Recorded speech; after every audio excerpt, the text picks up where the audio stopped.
भारतीय जीवन बीमा निगम में संयुक्त मोर्चा के आह्वान पर रही राष्ट्रव्यापी हड़ताल। मंडल कार्यालय पर निगम के अधिकारी और कर्मचारियों ने सांकेतिक हड़ताल रखकर सरकार के खिलाफ खोला मोर्चा।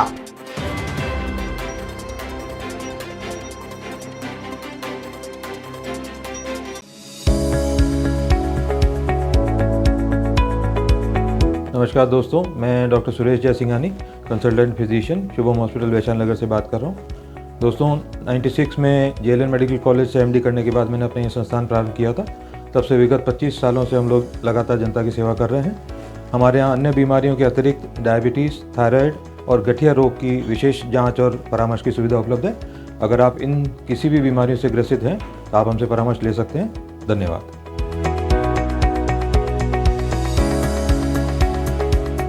Northern zone insurance employees association मंडल समिति संयुक्त मोर्चा के आह्वान पर गुरुवार को भारतीय जीवन बीमा निगम के अधिकारी और कर्मचारी एक दिन की सांकेतिक हड़ताल पर रहे। अलवर गेट स्थित LIC के मंडल कार्यालय सहित समस्त शाखा कार्यालयों में नारेबाजी करते हुए सरकार के खिलाफ जबरदस्त विरोध प्रदर्शित किया गया। इस मौके पर LIC के वरिष्ठ पदाधिकारियों द्वारा सभा को संबोधित करते हुए सरकार को चेतावनी दी गई कि वे विदेशी निवेश की सीमा बढ़ाने, सार्वजनिक क्षेत्र के सामान्य बीमा के निजीकरण करने से बाज आए, अन्यथा गंभीर परिणाम भुगतने होंगे। क्लास 1 ऑफिसर्स एसोसिएशन के राजेश सांखला ने बताया कि आज की हड़ताल में संयुक्त मोर्चा के all India insurance employees association, LIC class 1 officer federation, national federation of insurance field workers, LIC federation के अधिकारी कर्मचारी शामिल हुए हैं। सभी ने सरकार के निर्णय के खिलाफ अपना आक्रोश व्यक्त किया है।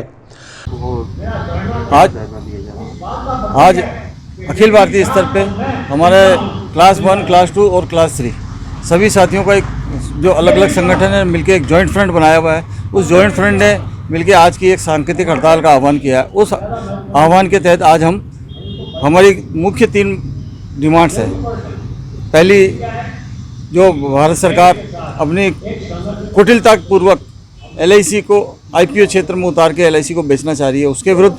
दूसरा, LIC का FDI फॉरेन डायरेक्ट इन्वेस्टमेंट जो 49% से 74% करना चाह रही है, उसके विरुद्ध। और एक हमारी व्यक्तिगत डिमांड, हमारे जो वेतन वार्ता जो 2000 अगस्त 17 से जो पेंडिंग पड़ी है, उस पर सुनवाई के लिए हम लोगों ने आज ये सांकेतिक हड़ताल की है। इस हड़ताल का मकसद है कि सरकार को हम चेतावनी देना चाहते हैं कि हम आपकी किसी भी कुटिल नीति को सहन नहीं करेंगे। किसी भी कुटिल नीति को हम सहन नहीं करेंगे। हर नीति का हम आपका विरोध करेंगे।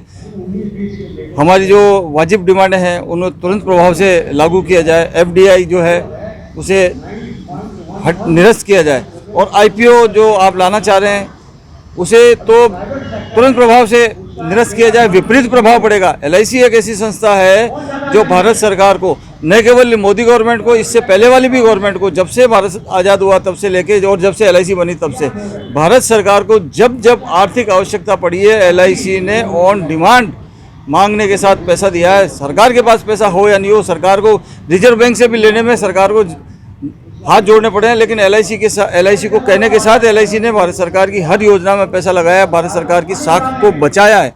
और आज भारत सरकार पता नहीं किस दबाव में, अडानी के, अंबानी के या किस दबाव में, विदेशी दबाव में इसको संस्था को IPO में लाके और बेच रही है। IPO भी लाएंगे और ये भी कह रहे हैं कि इस पर सरकार हमारा ही अधिकार रहेगा। कैसे संभव है? 74% इसको FDI दे रहे हो आप और 26% आपके पास रख रहे हो।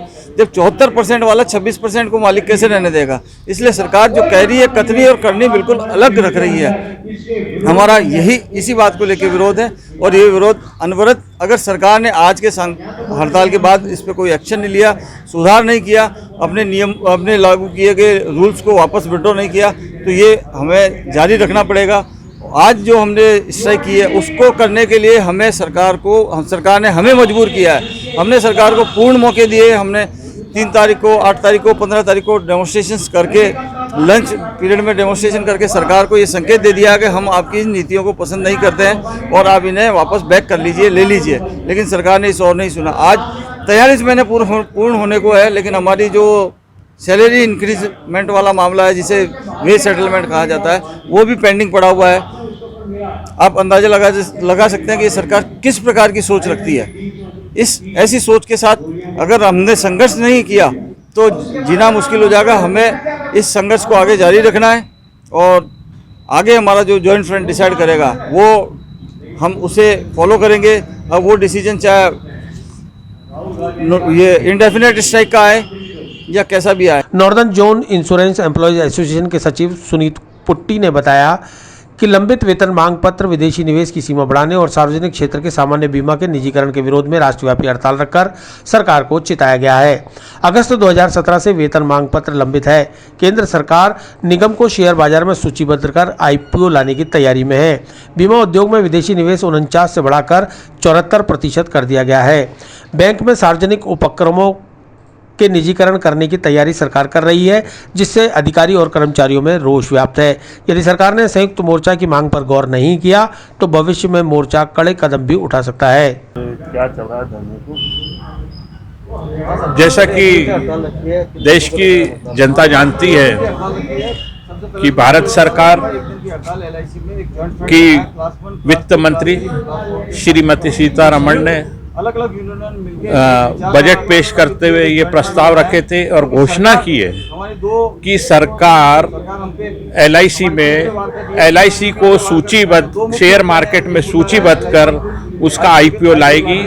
और IPO लाने के साथ साथ ही उन्होंने यह भी घोषणा की कि जो FDI की सीमा है उसको 49 से बढ़ाकर वो 74% करना चाहती। साथ ही उन्होंने यह भी घोषणा करी है एक सामान्य बीमा कंपनी का निजीकरण किया जाएगा और 2 बैंकों का निजीकरण किया जाएगा। इसी बात को लेकर आज हमारा स्पष्ट रूप से कहना है भारत सरकार को कि LIC एक देश का बल्कि दुनिया का सर्वश्रेष्ठ वित्तीय संस्थान है, जिसने 5 करोड़ से अपनी पूंजी से चालू किया था, आज उसको 32 लाख करोड़ में कन्वर्ट कर दिया है और देश के सामाजिक और आर्थिक विकास में अपना बहुत बड़ा योगदान दिया है। और सेवा के मामले उत्कृष्ट सेवा, दावों का भुगतान दुनिया में नंबर 1, ऐसी कोई भी कंपनी नहीं है। लेकिन फिर भी भारत सरकार इसको क्यों विदेशी दबाव में या प्राइवेट प्लेयर्स के दबाव में फिर भी इसका IPO लाना चाहती है और इसको निजीकरण के क्षेत्र में देना चाहती है। तो हम इन बातों को लेकर पुरजोर विरोध केवल अजमेर मंडल की ब्रांचों में नहीं बल्कि पूरे अखिल भारतीय स्तर पर हम आज इसका जमकर विरोध कर रहे हैं और भारत सरकार से मांग करते हैं कि जो हमारा वेतन मांग पत्र देय है 1 अगस्त 2017 से, तो उसके ऊपर भी तुरंत विचार करें और प्रबंधन भी तुरंत विचार करके जो लोगों में रोष है उनको वेतन मांग पत्र स्वीकार करने का काम करें।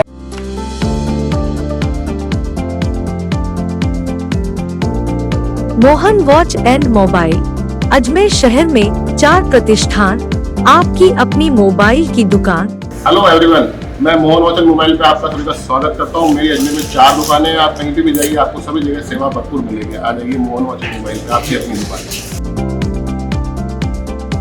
जहां आपको मिलेंगे हर ब्रांड के लेटेस्ट मोबाइल और एसेसरीज, वो भी सबसे कम और किफायती दरों पर।